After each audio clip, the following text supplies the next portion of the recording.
Welcome to Page Turners, a weekly bookish podcast for every kind of reader. Whether you want to explore a variety of genres, tick books off your growing TBR, or simply skip the reading for book club, we've got you covered. That's Liv. And that's Amy.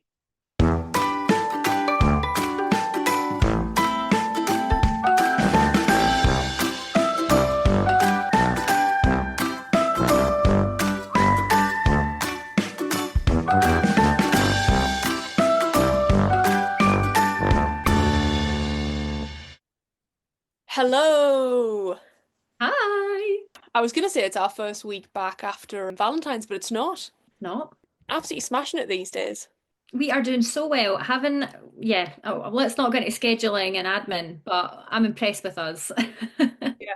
I mean, it'll all come crashing down at some point, obviously, because we are those kind of people. But yeah, Yes, life will absolutely get in the way at one stage, but right now, let's just yeah, keep on going. sail on through. How are you doing? How's your week been? Probably not that great.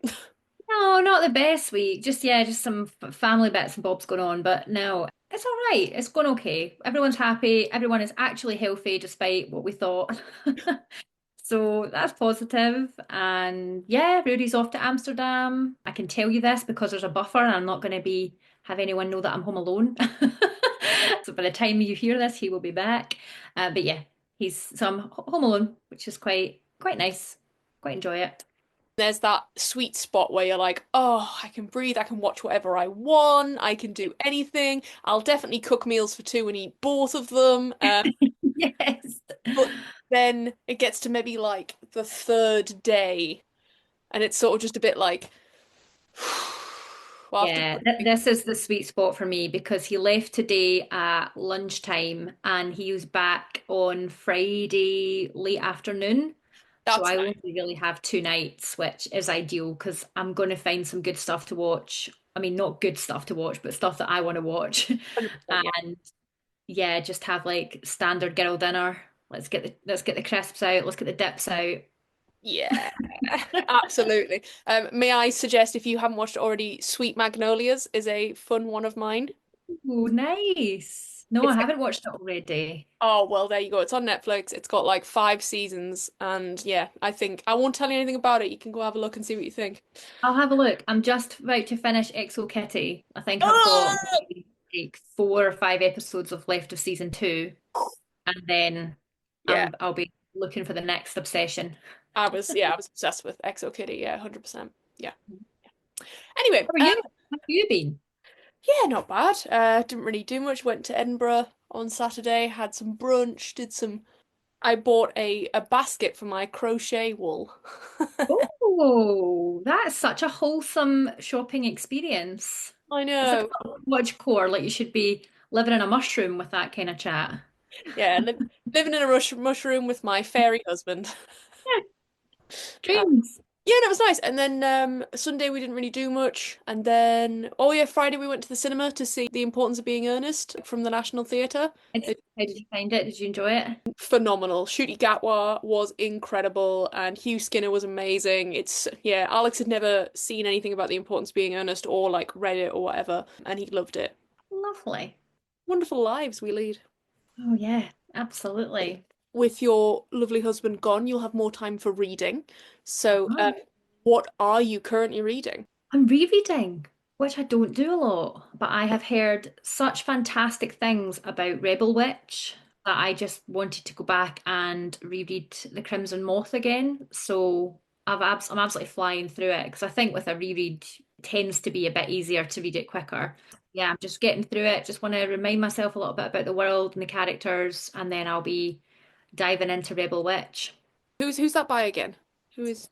Kristen Ciccarelli. Yeah, no, I've got to get onto it because I can see it everywhere on TikTok, everywhere. I liked it. Like, don't get me wrong, it wasn't like unbelievable, life-changing read, but I've just seen so much positive things about the second book, and that's quite rare to see. Is it going to be a trilogy or is it a duology? I think it could be a duology, but if anyone else knows, then and you're looking forward to the third one, apologies. I think it might just be a duology though, but it is, yeah, I've seen so many good things about it, so I'm very excited. What are you reading? I was very blessed to get an ARC the other day. Oh, nice. I am reading A Witch's Guide to Love and Poison by Amna Qureshi. YA, found family, sisterhood, romance. It sounds really sweet, and I'm only like, I think maybe 30 pages in, but the main character, Bisma, she's great already. Like, it's very classic, like, and she hates the MC, and it's like, yeah, you do, yeah, you Yeah, do. sure you do. Oh, great. That sounds really like cozy.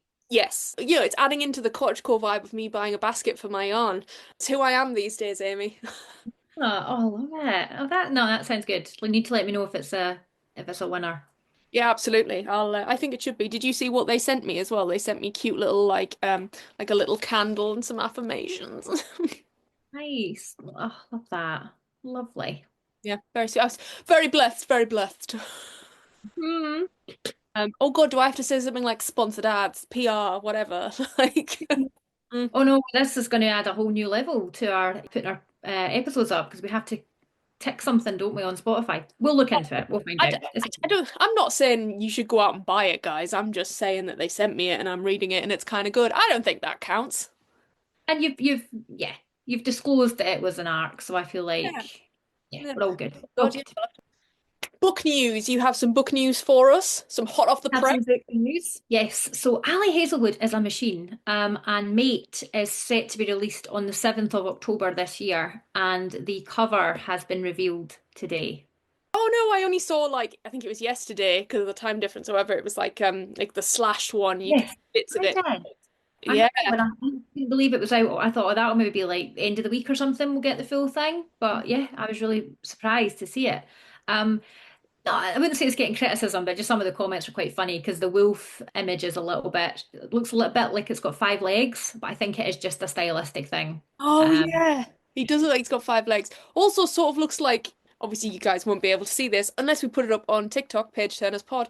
It's sort of like stood, and then also because it's turned its head facing forward, it like the you don't see the like the snout or the neck or whatever of the wolf. Yeah, it's a weird angle to it's an see. odd angle, and there's a little bit, it's a bit strange because it is a silhouette against a moon, but then you can see the eyes glowing. Yeah, and the little white patch on the chest. Yes. Yeah. I mean, look, if this was the first book we'd ever seen from Ali Hazelwood, then maybe we'd be judging it by its cover. But we know we're both gonna read this. Come on.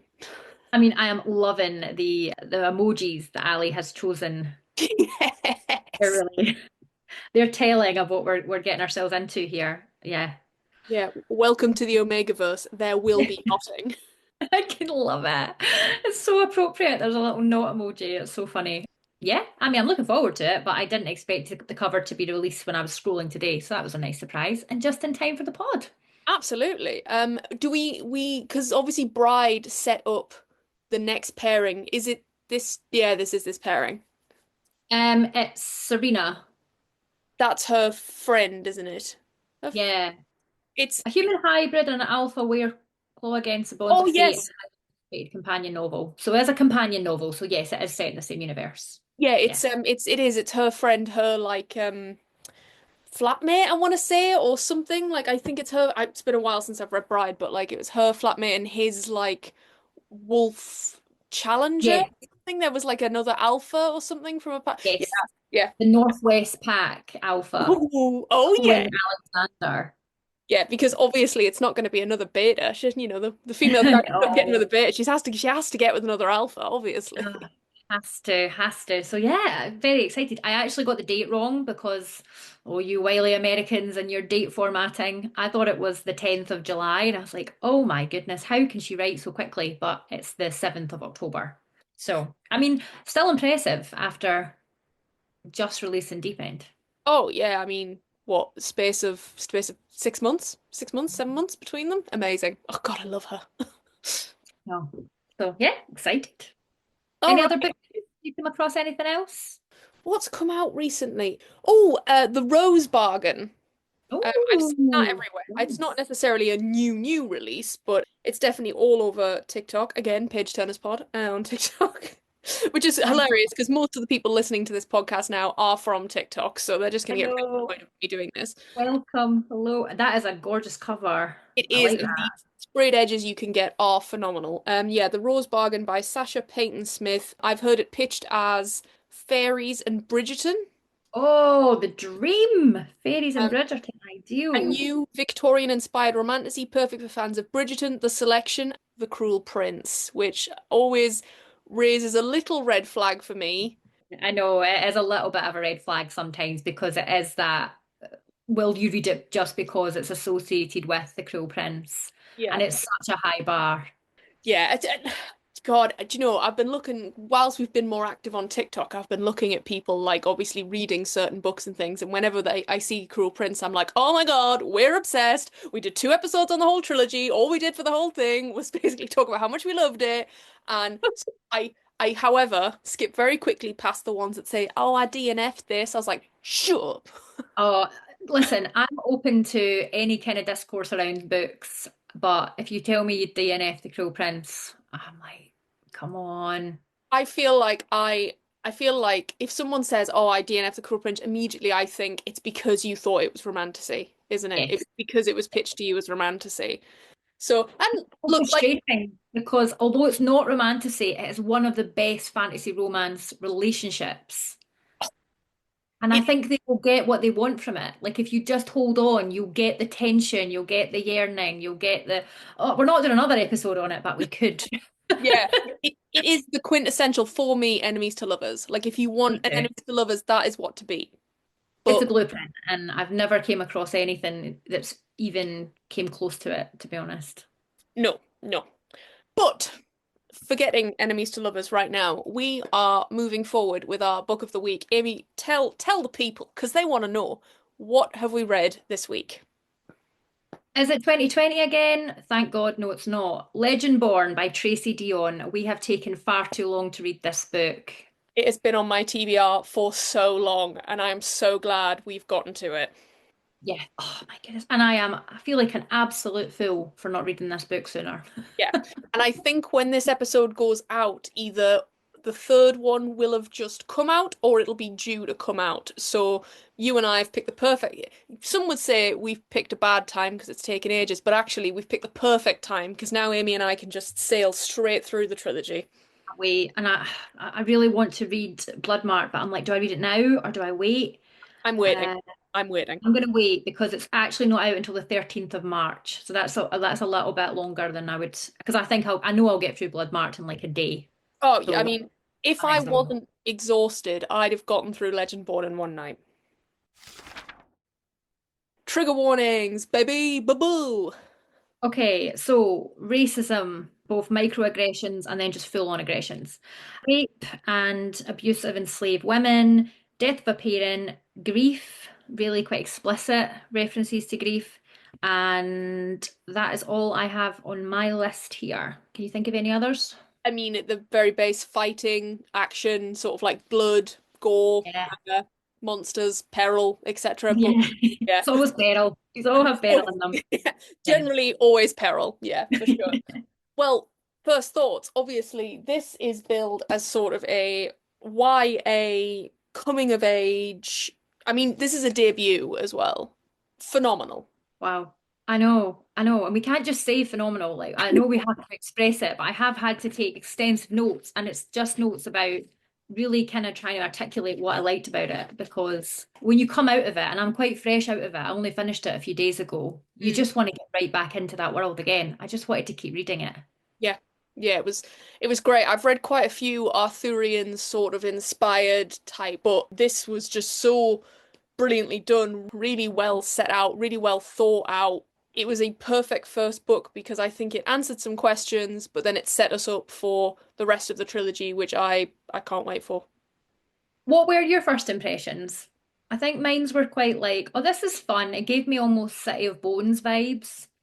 Like that kind of low fantasy, secret demon fighting, all of that going on. And I thought it was actually going to be quite a bit younger looking at the front cover because it's unusual for us to have a character on the front cover of like new adult fantasy. It just became so much more. And as soon as we started talking about the kind of cultural perspective of the root work and the magic system and all the really intense, well done themes in this story, I actually was like laughing at the thought. And there's nothing against City of Bones, I'm not saying that, but it was unlike anything else I've ever read. It surprised me. I think this was definitely one story where I kept forgetting that Bree was only 16. Oh, yeah, totally. And people can either take that as a good thing or a bad thing. I'm not entirely sure which it is because, you know, I think sometimes when they're 16, you have to write them as if they're 16. But some of the themes that and some of the things that Bree's going through, like she's dealing with the death of her mother, that's dark and that sort of thing is really heavy for us to to put on someone who is 16 and expect her to be all right and, deal with it and everything and then everything else that comes with it. But yeah, maybe we should do a speedy summary. Let's do that. And then we can discuss it. Good idea. We definitely both didn't just forget that's what we were meant to be. No, not at all. We didn't just want to talk about this book so badly that we forgot the format of our own podcast. So, Um, yes, hang on, let me get my timer up. so Okay, how are you feeling? yeah, so after last week you did Immortal and it was long and involved. We sort of had a chat and we thought maybe we don't have to go into every plot intricacy. Maybe we could do a speedy summary and actually make it speedy, give you the overview of the book, and fingers crossed that's what I've done without leaving too much out, but enough space for Amy and I to then go and talk about, so it'll still be spoilers.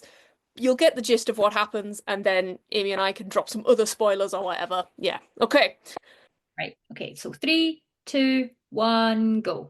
Bree Matthews is a clever 16-year-old girl who, after her mother's death, accepts an advanced high school residential placement at college. Her first night, she witnesses a magical attack and some of the students fighting the monsters.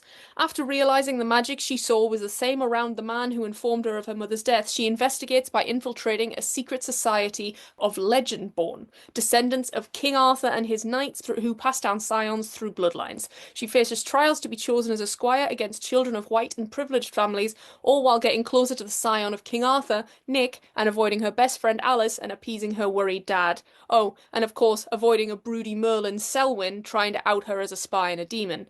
Throughout the book, the scions of the Round Table are being called or possessed by the spirits and powers of the knights one by one, from least to the big boy king. Nick had previously forsaken his role as Arthur's scion and king, but for Bree, he comes back to the fold and they begin a sort of relationship.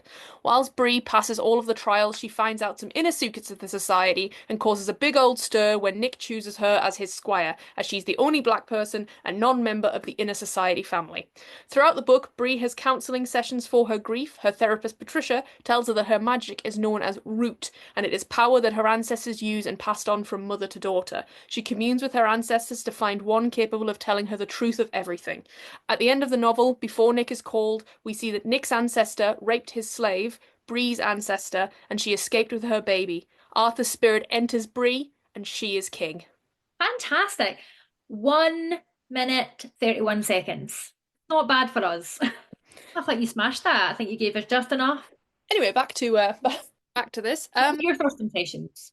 While it took me maybe like a medium amount of time to get into it, like I wasn't like hooked immediately. Reading the bit where they go to the party and sort of being a Mhm. bit like, oh, is this how Bree's gonna be towards Alice for the whole book? Oh, I'll catch up, leaving her sort of thing, It annoyed me a little when I was like, oh, she's gonna jump and, oh, ridiculous, she's doing that sort of like classic Bella Swan from Bloody Mary, Yes. where she's Yeah. like sort of touting danger. Yeah. And she didn't jump. She has a conversation with Selwyn, our aforementioned broody Merlin. And yeah, things then start going to shit. Yeah, then I was in Yeah, you were 100%. in. You Yeah. were in. After she'd been to the dean's office. Is that Yeah. sort of fairly? Yes, that's quite early on. That's not too bad. No, no, Um, it wasn't too bad. And then I don't think it's as obvious from the beginning that Bree's very, very much a minority. In the Legendborn society itself, I think it states she is the only black person. When she's at the sort of dinners and things, she's the only black person not serving as well. that's mentioned. Um, Yeah, absolutely so right. it's Yeah. Yeah. I We're think set in that North Carolina, aren't we? We're set in the South. There's already, I guess, shadows of a very dark past that's part of the story. And you're totally right. There's no time in the story that you forget that Bree is a black character because yeah, it's constantly referenced to, mentioned, and it is a huge part of her identity and the story itself. that's it. What I loved about it is sometimes, things can get a little heavy, and you and I do not have any, what's the word? Got no stake in that. We're both white, but sometimes from some of my black friends, they feel like Dory keeps talking about, there's that constant racism, so you never forget that she's black. But actually, I think, yes, there is that racism, but you're right. Bree never forgets her identity. She's empowered by the fact that she's black, and that's really strong and really great to read because although it's not our heritage or culture, it's great to know that there'll be people or young girls reading this and seeing themselves. I mean, not only on the front cover, like we said, which is stunning, Oh, it's but lovely. also It's really nice. in the book and not Yeah. being afraid to be like, yeah, no, this is my identity. I am black. Yeah. Mhm. Yeah, no, totally. And I think what you just to come back to what you were saying a little bit about how the characters maybe felt a bit aged up. I think that I was reading and it was very important to Tracy for this to be a young adult novel so that young black women, men, doesn't really matter, I suppose, because I know in this case we do have a female character, but there are experiences and things that I'm sure people can identify with. It was very important for her to write a young adult novel, and one of the criteria of a young adult novel is that your characters have to be young adult. So I think that's probably where that feeling of should she have been a little bit older maybe does come from because important to be set in a kind of setting like a college as opposed to a high school. Yeah. Character still had to be 16 for it to be young adult. Yeah, but then obviously you think about it, like the only other character we know there that's 16, I think, is Alice, right? Like, Just Alice, yeah, is because they've got this interesting program that I don't think we have in the UK. I I just feel can't think of anything equivalent of it. I so mean, it's when I was at high school, sometimes some of our classes were hosted at the local college, and you could right. go. And I know in England, you guys have got like sixth form and things. So, but the idea of doing like a summer program at university, 16, yeah, It's not a things that thing. I'm right in thinking that it's not just summer, is it? It's like it's a 2 year residential sort of like Yes, school type thing. yeah. He's basically gone to university early. But then to get into another, because I thought, okay, so she's in university now, like as in she's studying for a, however, I know it doesn't quite work the same in America because there's kind of minors and majors and things, but it's not the case. She's going to university so that this looks good in her transcripts, and then she'll go to university at the usual age. So this is for like gifted, quote unquote, and I don't really like that, but it's for academically brilliant people. Yeah. Yeah. Doesn't it guarantee she'll get into North Carolina? I don't know because it did say that it would open up scholarship opportunities for other universities. So I guess it depends. Oh, who knows? Who knows? Yeah, Yeah, but everybody else, so Nick, Selwyn, they're all college age, right? Like, 18, I think. which, maybe we should talk about that a little bit about, obviously she's 16 and her and Nick, they begin a relationship. There's some heavy petting, I think. That's as Yeah, far. you get a little bit of kissing and maybe something a little bit more. It's consensual. He does ask her explicitly if he can kiss her. How did you find that? Because some of it gave me a bit of like a, is this insta love type thing?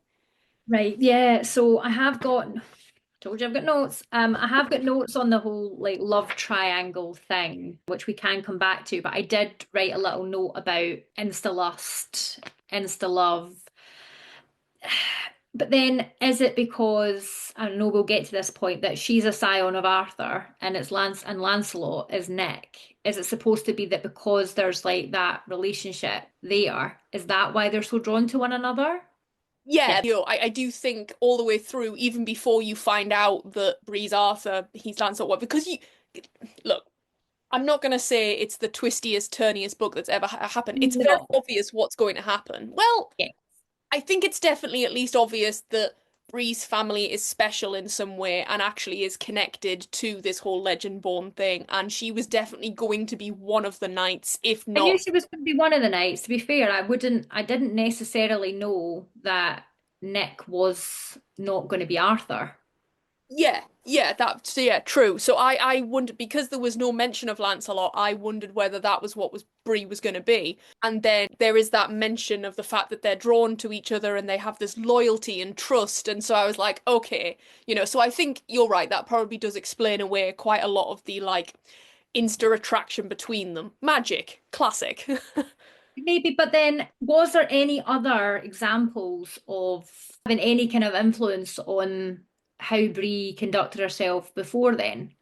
Do you know what I mean? Like, is there any other? Because we could say that it's because she's Arthur, he's Lancelot, and that would make sense for their relationship. But is there ever a point that we know or have hints that she's Arthur before that? I mean, I guess the leadership idea, she's very strong, she's very self-assured and quite forthright, but I don't want to take that away from that just being her own personality traits. It doesn't need to Yeah. necessarily be because of Arthur. Yeah, no, I don't think so. I think the only thing we get in terms of connection is sort of the ancestor chat and that sort of Yes. like Yeah. because I think we see one of Bree's ancestors giving birth. Is that Bree's ancestor who gets raped by Nyx? Is Yes. that's the one giving birth? That's the lady giving Yeah. birth. Yeah, okay. Yeah. Because we see that before we then find out the story because Yeah. I don't know if there's meant to be hints of they are similar in who, I don't know, like are they meant to have similar traits to Arthur and Lancelot, and then that would explain why there might be a relationship, a connection, magical there. Or it might just be a bit insta love. To be fair, she is literally 16 and she's going to university and he's 18 and it's maybe all just a bit intense and exciting. And I loved the way that it was written, how excited she was to see him because I thought it was really relatable. That first crush, that, you know, yeah, yeah, totally had absolutely. And feelings. he she's so doggedly buried in her grief and whilst it's not just him that brings her out of it but like everything they're doing the investigation with her mum the fact he doesn't just brush her off and is like no I'll help you to Yeah. his own detriment because he doesn't want to be the scion of Arthur and he's been out of this world and for her he comes back in for it. I mean maybe there's that connection there that loyalty connection or he because how would you explain that any other way like he wouldn't just do it just because he fancies her like No, true. so That's true. So there's maybe something underlying that they're not aware of, but is deeper, yeah, perhaps. yeah. So it's Yeah, nice to see that he brings her out of her grief and then like she sort of settles aside it almost. love that. So you mentioned a minute ago the idea of grief, and I think you could argue that this story is very much about Bree coming to terms with that grief, learning to live with the grief of her mum's death. Yeah. Um, and I had a look at the author's note, and this is very much Tracy Deonn's story, and that her mum died young, her mum's mum died young. So there's this generational trauma of daughters being left early. Mm. And as a daughter, I think it was so powerful to read it and it was really emotional to read and it felt very real. I don't know about you, but sometimes when you read books where characters have experienced grief or hardship, as soon as the magic starts or the kind of awakening to this new world begins, they forget about all that. Mm. You get that sense of like that's okay. Like I've got bigger fish to fry now. Whereas you don't forget in this story just how devastated Bree is by the loss of her mum. Yeah, it's what I was saying about Nick. Obviously she learns they're both intrinsically linked, right? She goes in and learns about her magic because of her mother. She wants that investigation, but she does sort of become a person that lives aside of her grief rather than living within it. And I think that's done beautifully. The whole portrayal of grief was so beautifully written. Whilst it's not necessary to have that same lived experience, as you could really tell that Tracy was pouring in everything she felt and like you said, that generational trauma, and also Bree's fear that she's almost staring down a short life herself because, as we know, the scions of Arthur don't live past 35. No, and so interesting. And I think this is what Tracy has done so masterfully in this is that she's taken the magical elements and the fantastical elements, but they are relatable in real life because you can imagine this being a situation if perhaps you have a hereditary illness or mental health in the family or substance abuse. There's so much real life implications Yeah. where someone might experience the death of a parent young, and Yeah. that could be passed down through generations. Yeah. Um, I also yeah, think there's a specifically a huge statistic for black mothers or black mothers giving birth. The mortality rate is so much higher than if it comes to white mothers.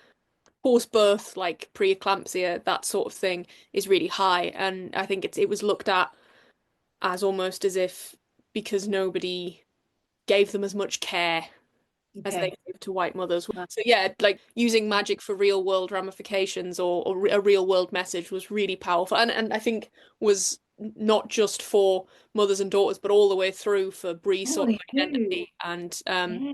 so great. Identity, racism, social commentary, grief. It was all just done so well. So well, in fact, that you were reading a chapter and you were maybe like so engrossed in the magical elements and the action, then you were like sitting thinking, wow, that whole last chapter was just like a social commentary, or that was just about grief. Like you could really see the themes and it woven throughout, but it never felt like you're paying lip service to that theme. Like tick the theme off. I've written a chapter about this. Like it Yeah, was just so beautifully interwoven yeah, the whole time. yeah, it really was, and I thought the way I we haven't spoken about it, which is crazy because we've been talking about grief, but after Bree, Yeah, After Brie was so interesting. so this, And you can see that. Like you can, yeah, totally that idea of if something traumatic in your life happens, there is a before that time and there's a very much after that time. And yeah, after Brie is the manifestation of all those feelings, isn't it, in herself, and that she doesn't quite know how to deal with it. And she's angry and she's hurt and she's flying off the handle, but she thinks it's after Brie that's doing all this, that's reacting in that way. yeah. Well, Clever. what I loved about it as well is obviously we see it through the eyes of a 16-year-old who wants to keep it together, who has to keep it together.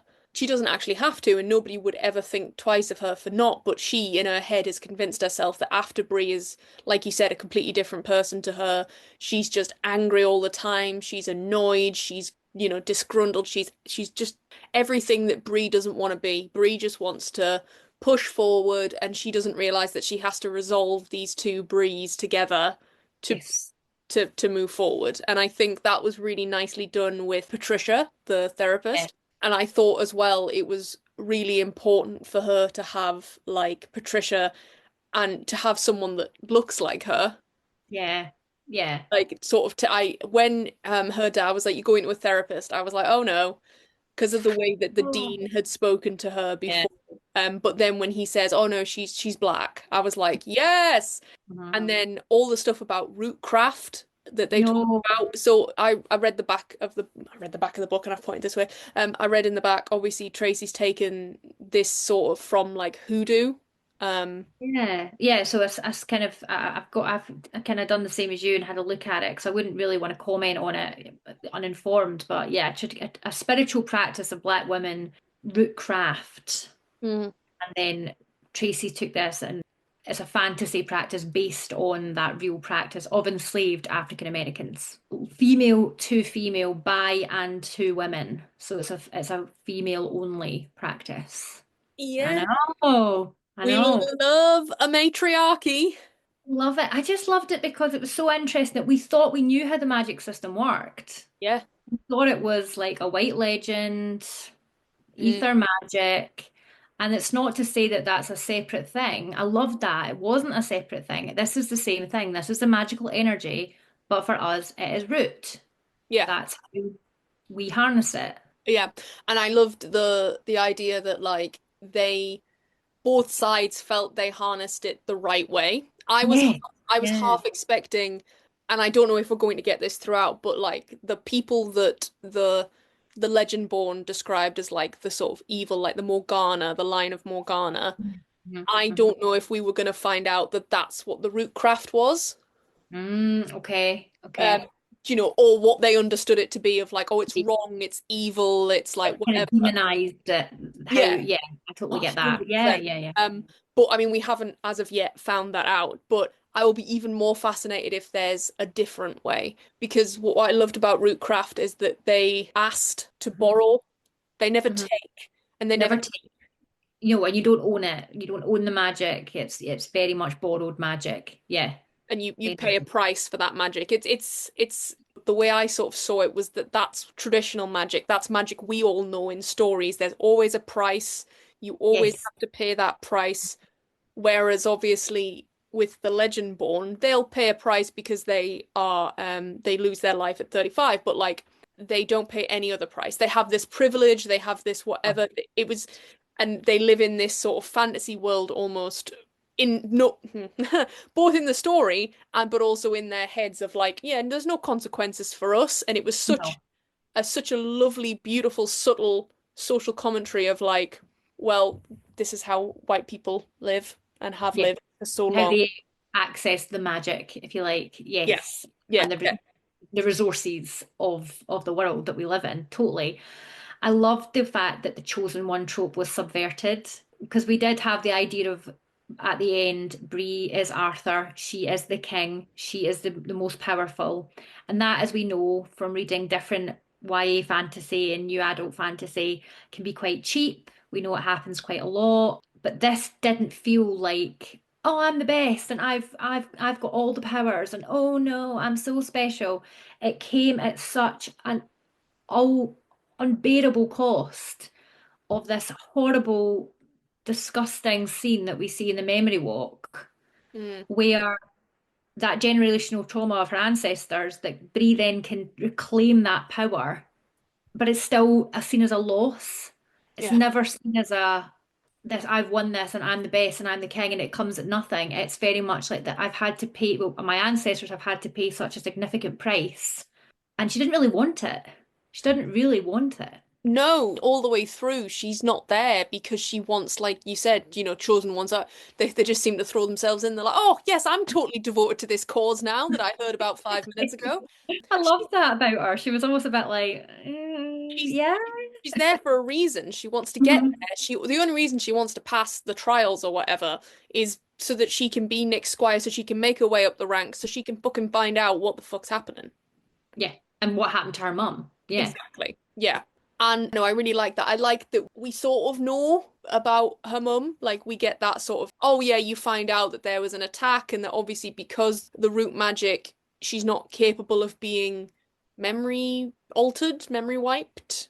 Um, Yeah. the same as Bree is, and that's how Bree gets into this whole big mess. But then she's kept that secret with her for so long, and then we still don't know what's actually happened 100%. And No. that's what I was saying before about like it answers some questions and gives us that closure for certain things, but then provides us more no. And there's so much, sometimes I feel with trilogies, you have this thing where it's like, all right, so we've only got one thing to learn about for the next two books. Like there's still so many bits, like So many bits. Yeah. Selwyn's mum, I what's gonna know. happen, with Bree being king? What's going to happen? Are we going to find out about her mum? Are we going to find out who helped her with the memory in the locket or the Is the love bracelet? triangle going to work out? Is it going to be a love triangle in the traditional sense, which I know we will definitely come on to talking about, but you're totally right. There is a point where you're like, okay, so in the next story, we're going to this place, we're going to reclaim, we're going to have to recover this magical artifact, we're going to have to defeat this big bad. Then what? What's Yeah, happening in the third book? Yeah, but it's good like to know that there's plenty moving forward. so much. I'm so excited. So excited. We've got to practice so much restraint not to read the second one. Er, Would can we like, talk about the love triangle yet? Do you want to get into that? Do we want to call it a love triangle? Do we want to just talk about the dynamics between the three characters and what we think about it? yeah, let's have a quick chat about that. Well, first of all, I'm Team Selwyn 100%. Me too, totally. I don't like love triangles normally, or No, any kind of. I wouldn't even know. We don't even know if it's quite a love triangle yet. But even if there's an allusion to a love triangle, I'm like, oh, here we go, here we go, because there's always one that was so obviously going to win. Yeah. That's obviously the person that the character is going to end up with. Like there's no real ambiguity there at all. But this has just got so much depth because we've got this really interesting dynamic between Sel and Nick, in that he's sworn to protect, like Sel is sworn to protect Nick, but Sel also is in love with Nick. Or yeah, he says he was at least, Yeah, or yeah, but we don't know if that was very much like pander to just be like, oh, I'm not in love with him anymore, sort of thing.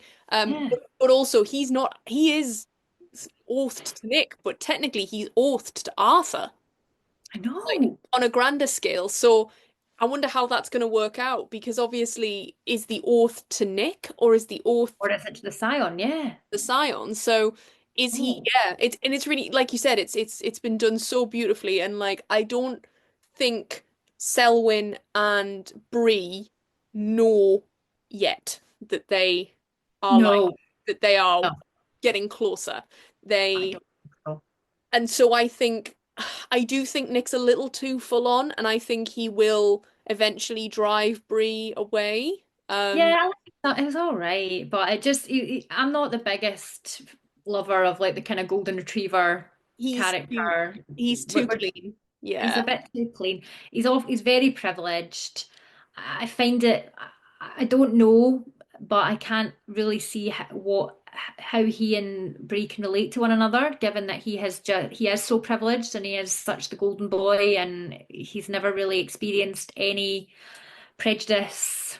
Hardship, nothing really. And I mean, there's definitely points for him for giving up an Yeah, element of his absolutely. power, but he still never gives up his privilege. That's Position in society that you're very much at the top of. yeah. Like, whereas Cell obviously can't relate to the kind of racial side of things. However, he does have a lower ranking in the society. He is sworn to protect. He doesn't have, I mean, in a way, he is enslaved because he doesn't really have any, like, is that right? There's no autonomy. He can't walk No, away.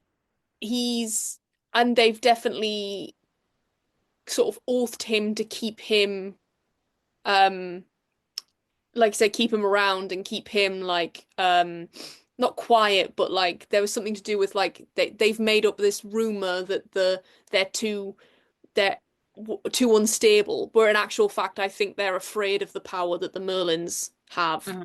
Yes. So it's sort of like so they oathed Selwyn to Nick. And yeah.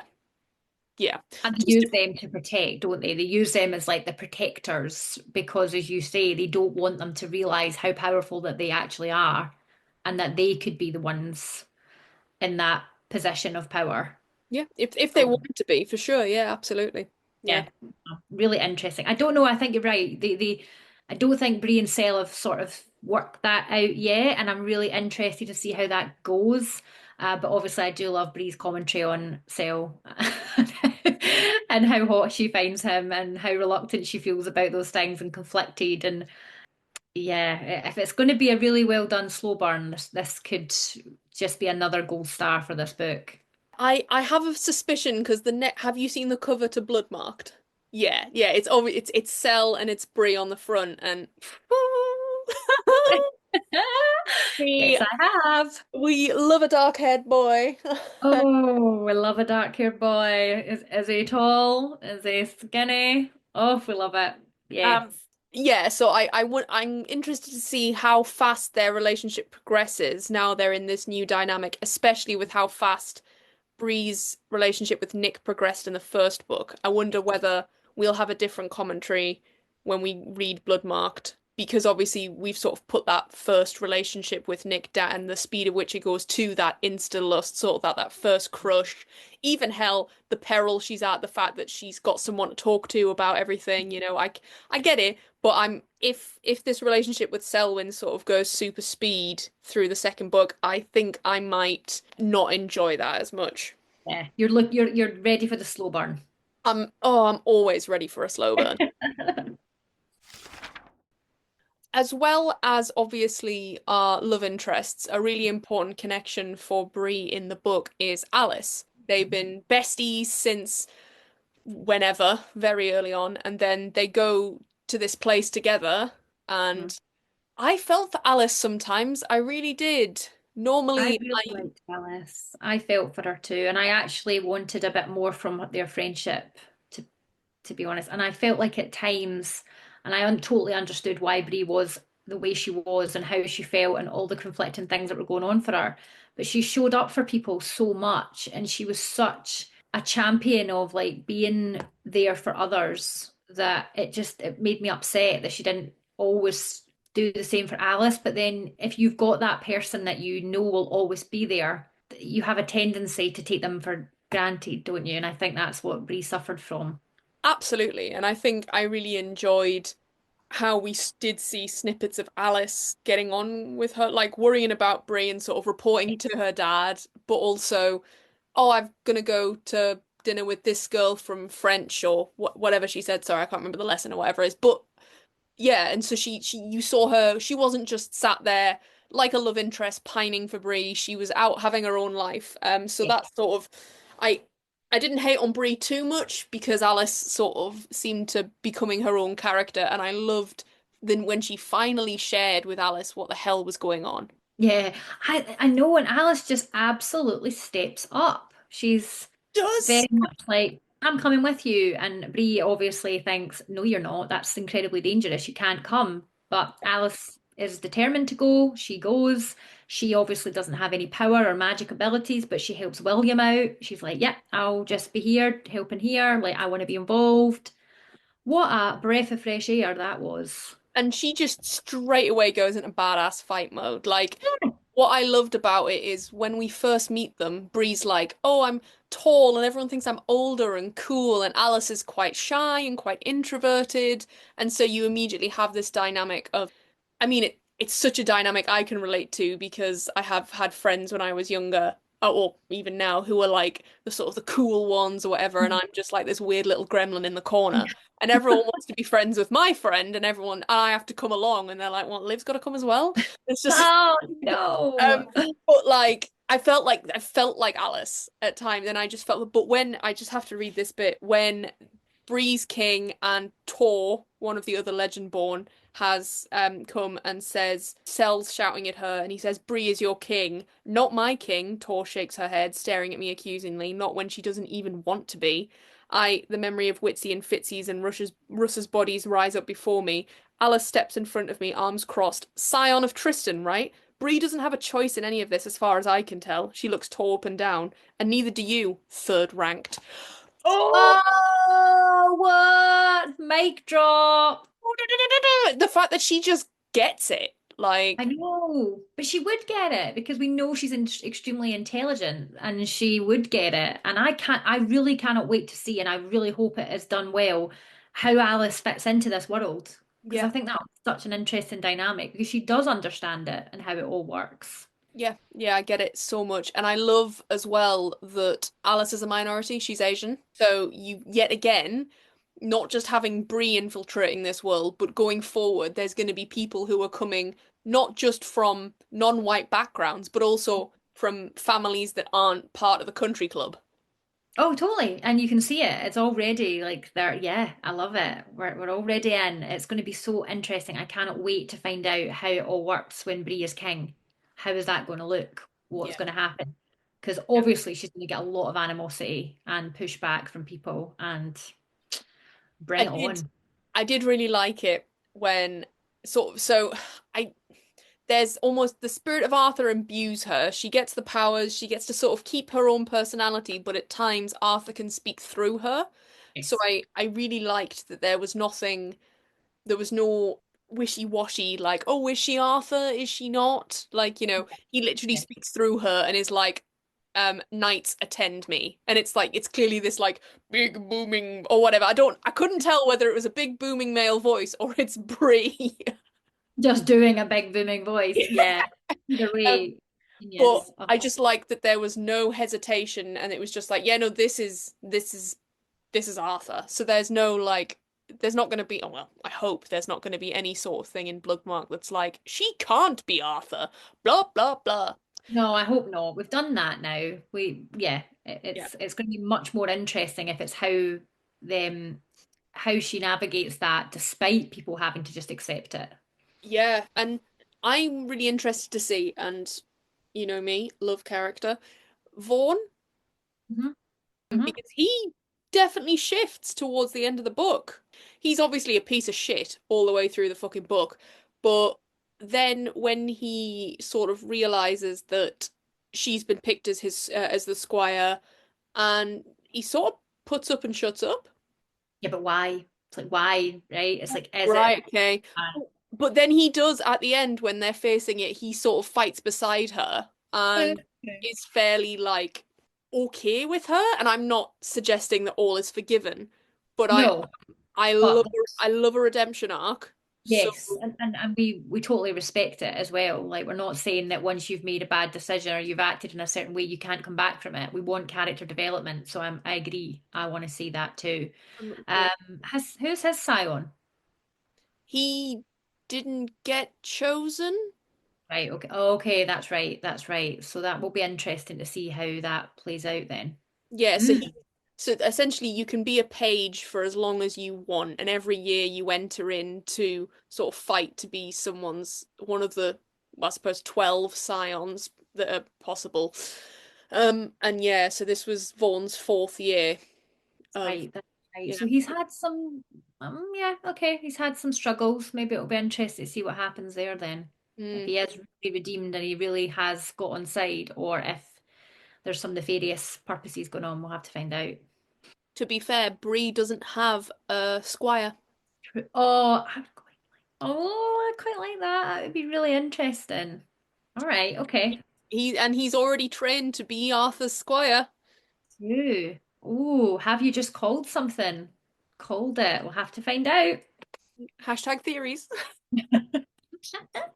Yeah, I mean, I just love this book.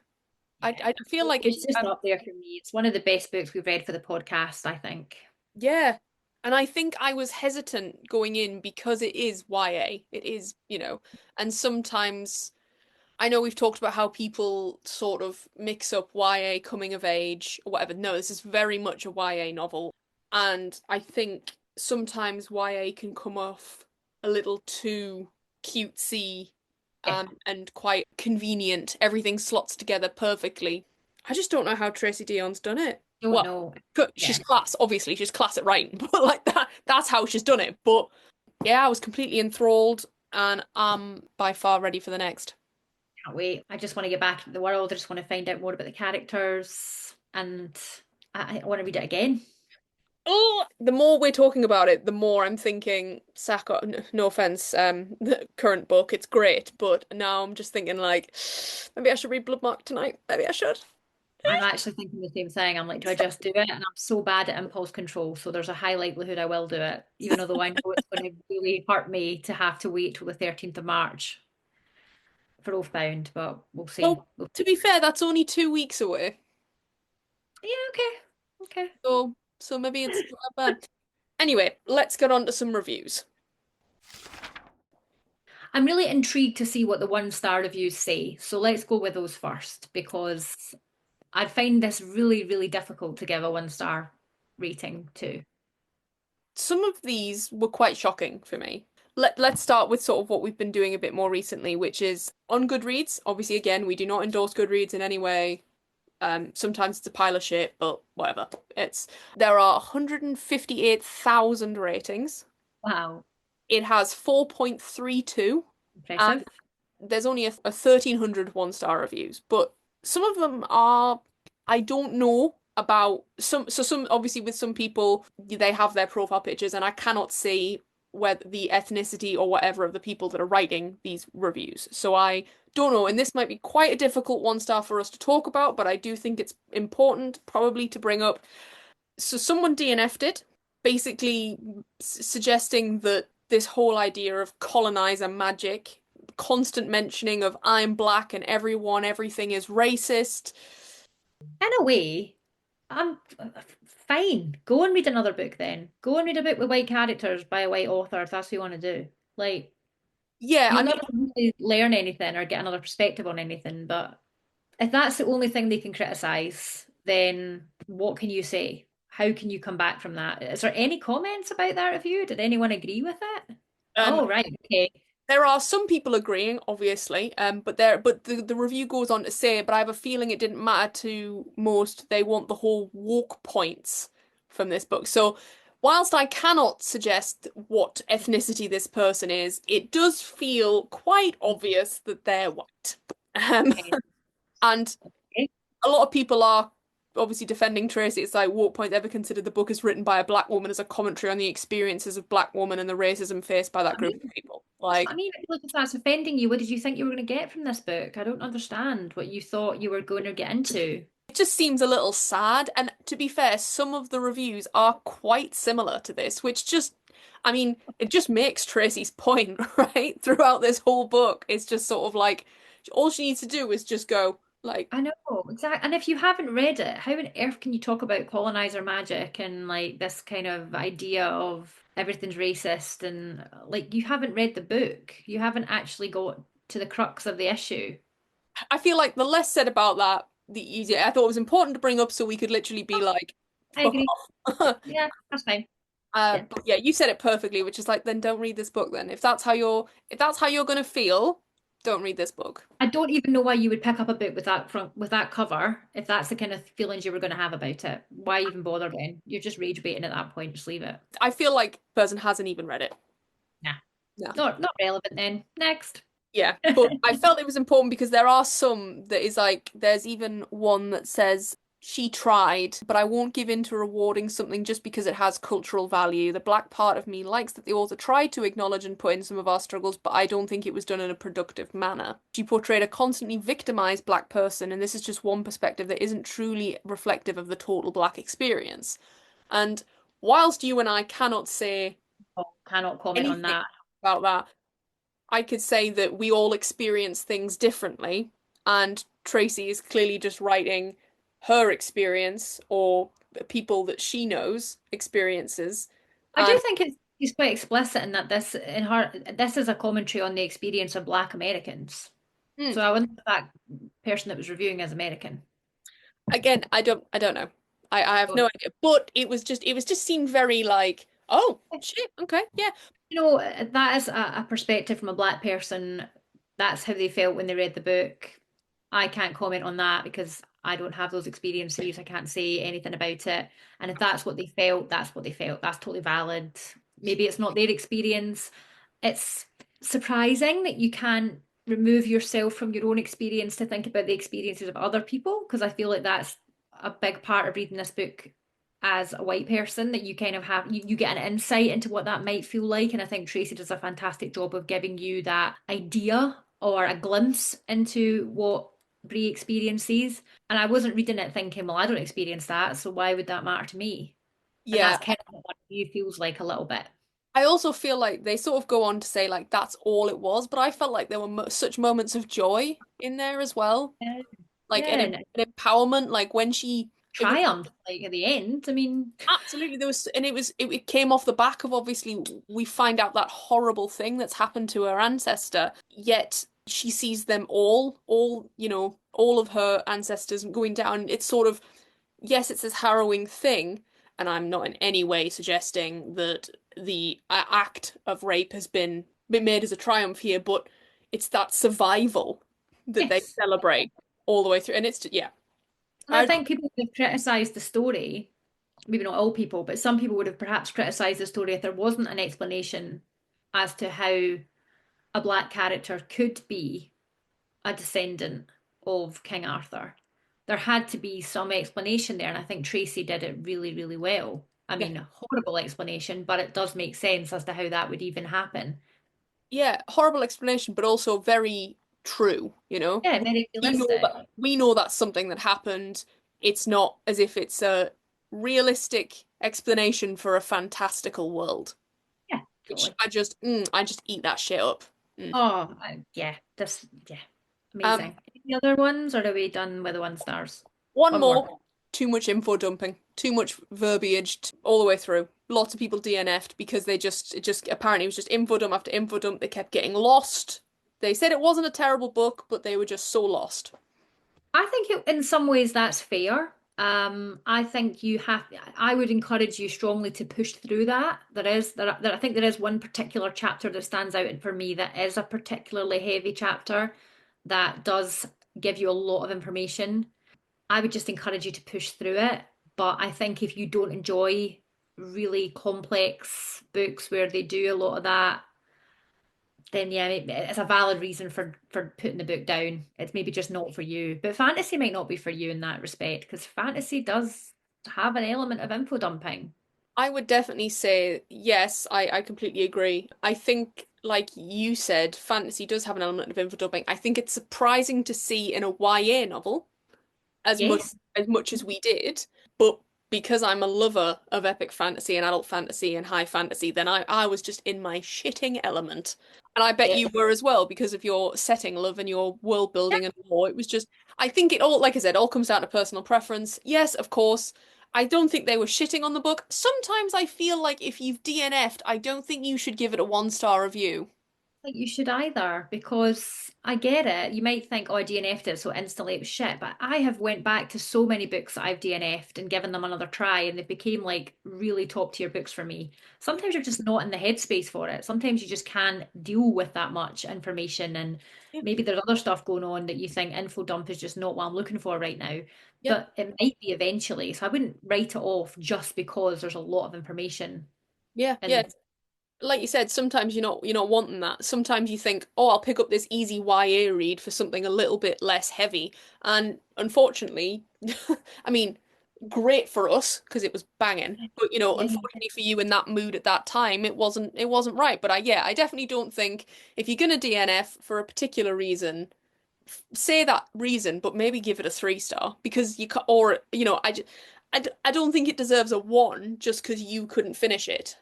No, totally, I agree. I would be really interested to hear what young people think of this book because I've only really ever seen reviews from new adult age and up.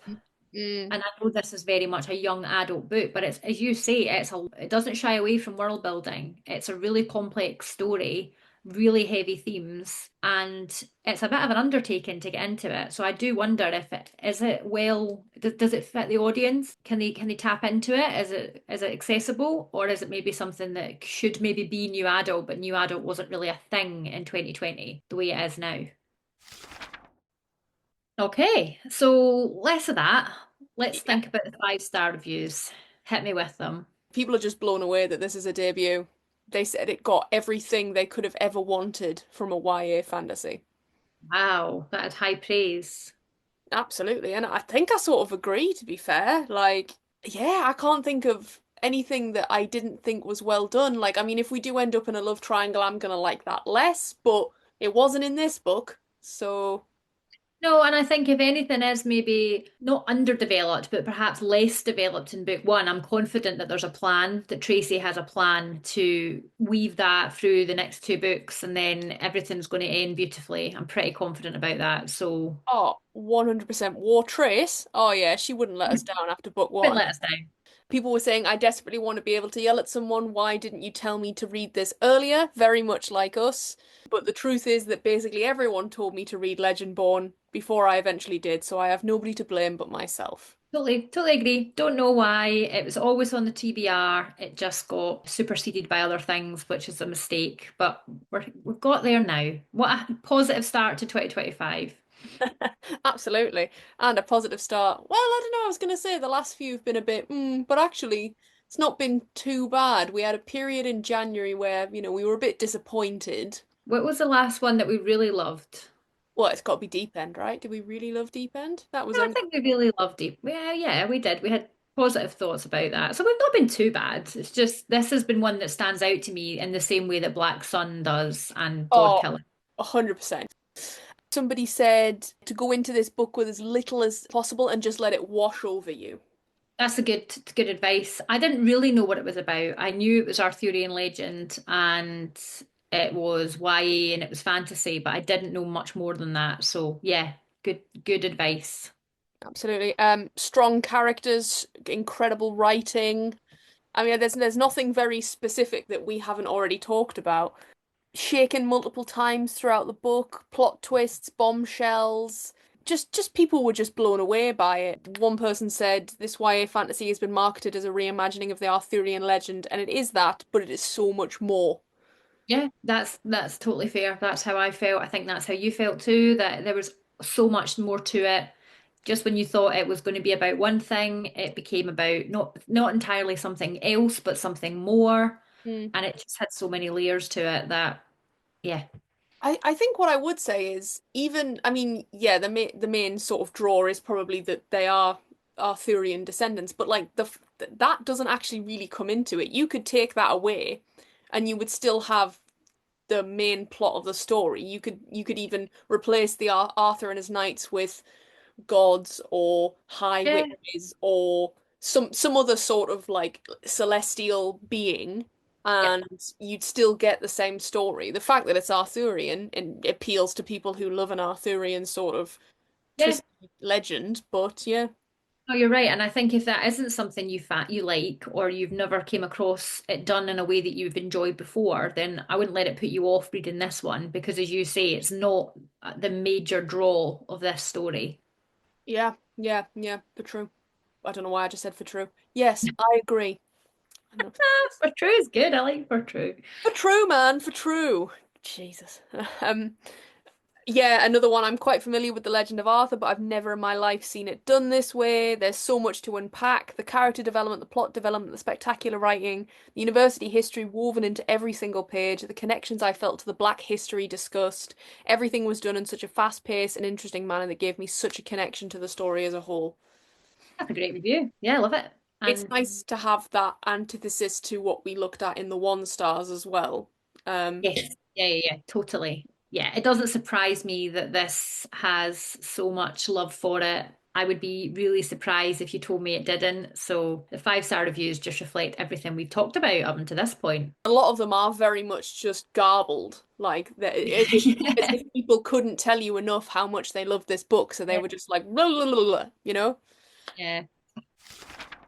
We've spoken about your lack of love for urban fantasy before, or sort of Hmm. like not Hmm. being able to really get into an urban fantasy. This is what I would class as an urban fantasy. You loved it. Did you find that you felt that it took you a bit more to get into it because it was sort of a sort of real world setting, or was it because it's somewhere like, well, I don't know if you've ever been to North Carolina, but because maybe you've never been there, do you think it's somewhere that you maybe were less like, oh, this is too real world. Ah, okay. No, I think what worked well for me with this story is that it was academic. Mm. So it got that academia kind of I like secret societies. I enjoyed that element of it. So I think that's why it worked for me. Yeah, I don't know. I'm just not the biggest urban fantasy fan. I don't think this has necessarily 100% changed my mind about that, Oh. but I'd be interested to try more of them. Mm. Maybe we should try one that isn't academic as well, because yeah, no, you do love an academic setting. I mean, who doesn't really? Like, I don't know, I'm sure you could throw a pin and find a random book talk account and be like, "Do you like dark academia or academic settings?" And they'll be like, "Yeah, obviously." Yeah, of course I do. Of course. Um, Yeah, no, that would be good. Let's see if we can think about something for the pod that's not academic but is urban fantasy and really test me. See if I mm. learn to love it. Yeah, I've got a few in my head, but if anyone is listening and they have a favorite for urban fantasy that is not any form of academia setting, please drop us a message on TikTok, drop it in the comments, let us know. And now we've just got the next two to go. It's such a treat that we have two more to go. I spoke to someone who'd read Legendborn and was talking about it, and they said, "Oh, you've read it at the perfect time." And I said basically what we talked about earlier, which was, "Yes, have we or have we missed the boat? Should we have, waited with the rest, the real fans, you know?" Exactly. Yes, totally. Did you start Bloodmarked? You've not started it. I'm like a couple of pages in, chapter in, two chapters in. I don't know. I started reading it and I thought, no, maybe not yet, maybe not Maybe yet. not, maybe a bit soon. I think I'm gonna aim for maybe like the first or second week in March. Let's go with that. And then because I know I'm gonna read it in a day or so. So I don't want to wait too long for Oathbound. Yeah, yeah. I really want. It's annoying because I own Legendborn in paperback. Now I want them all on hardback, which this is the problem with coming to series late as well. Yeah, that's a really good point. I know that Bloodmarked will probably be out in paperback, but I'll have to wait a while for Oathbound. Uh, I have a nick of the week. oh. Despite what I said before about how I couldn't find anything wrong with this book, do you have a nick of the week? No, I think it was mainly just the way that she was treated was just grim, but that's not really an ick in the way that we think of it. An ick's like a small thing that just makes you pause, doesn't it, and think, "Ugh, don't know if I like that." Yeah. Yeah. My ick is Nick. Oh, okay. Yeah, that's a totally valid ick. Not so much him as a character. I feel like this is my own fault. But every time I read a scene with Nick, I could picture Bree, and then all I could see was Prince Charming from Shrek 2. I can see that. Yeah. I Oh just, no. I just felt for Nick because he is just a very basic, generic blonde white boy. But Yeah, I couldn't get it out my head. They you just get past it. because of that sort of like fairy tale-esque with Arthur and the knights and things, and yeah, I don't want her to end up with Nick, but I would like Nick to have a happy ending as well at the moment. We'll see how that goes because I think you're right. He's got a lot of learning to do, Nick. So I think it'd be good to see that character development. He thinks he's there, doesn't he? He thinks that he's given up his status, but you're totally right. He hasn't given up the privilege that comes with just being him. And yeah, he's got a lot to learn still. But I think with Bree being king, that's inevitably going to come. I'm wondering and thinking about relationships and then wanting to go on to talk about the queer rep because actually I thought it was great in here. I wonder if we're gonna get a polyamory relationship. I would be down for that. And honestly, if Bree finds it's like love with someone else, I don't mind a bit of Nick and Sel. Like, Oh, okay, okay. yeah, I mean, not at the expense of my girl Bree, but if No, she finds some other wonderful person, then I'm okay with that. I'm so down. they're like, look, if I have to choose, then fine. But if everyone gets to be happy together, then I'm also okay with that. I'm Yeah, okay with that. I think little Polly, Nick, Cell, Bree, I that think could that'd be. be really interesting to read from a young adult perspective too, Hmm. and how that's handled and how they come into realizing that that suits them and how they make that work would be really interesting to read. So yeah, I'm totally up for that. Yeah, well, I think also it makes sense as well from a power point of view, because like, you can imagine that triumvirate of Arthur, Merlin, Lancelot, like, Oh, the power throuple. right, Oh, exactly. Um, I wonder, sorry, we'll talk about the queer up and then I'll put this to you. And so we've got Tor and her squire. mhm. I don't Yes. remember her squire's name. That's very cute. I liked it as well. It didn't feel for me that it was gratuitous. I think there were enough characters in there that were also like with Cell being like, oh yeah, no, I was in love with Nick, or I think there's another same-sex couple, but I don't know if they get as much airtime.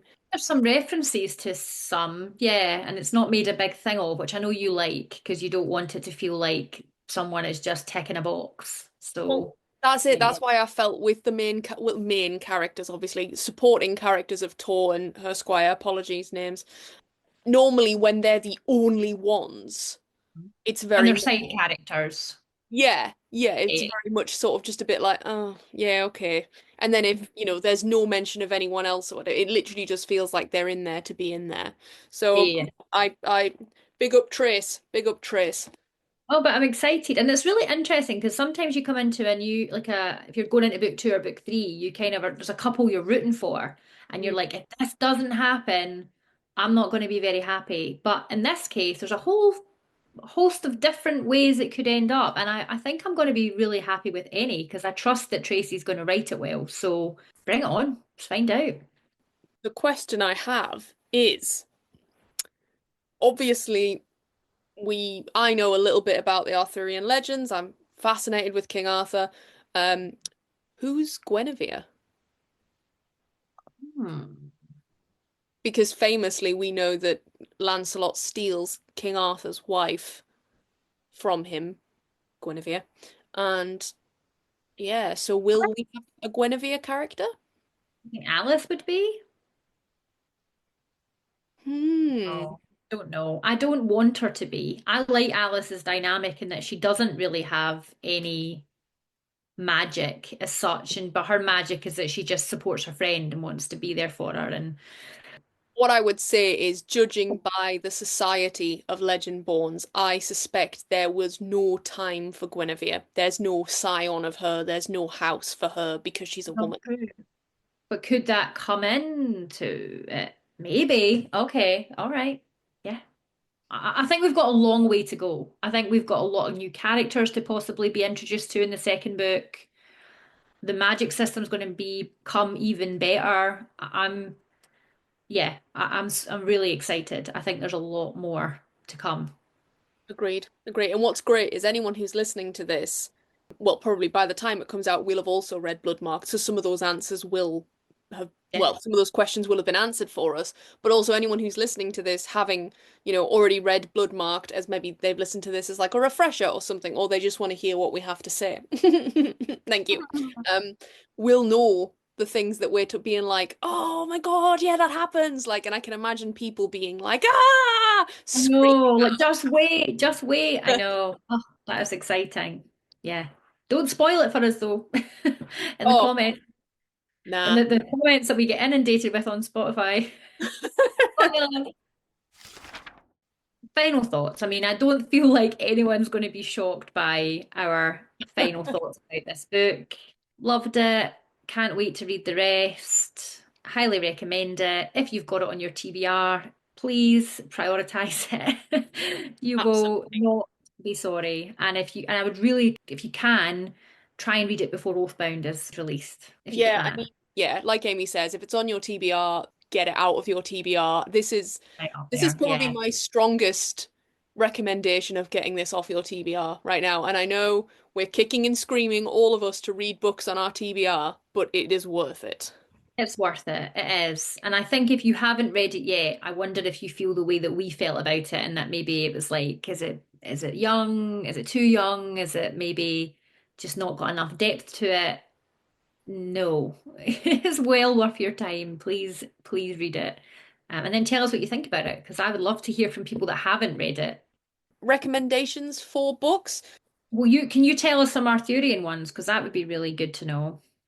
Yes, I can. I can give you three sort of different types of fantasy Arthurian legends. So I can give you the Guinevere Deception by Kirsten Wright. Another one is Once and Future by Amy Rose Capetta and Corey McCarthy. And then one of my favorite reads of, I think maybe 23 was Blackheart Nights by Law Eve.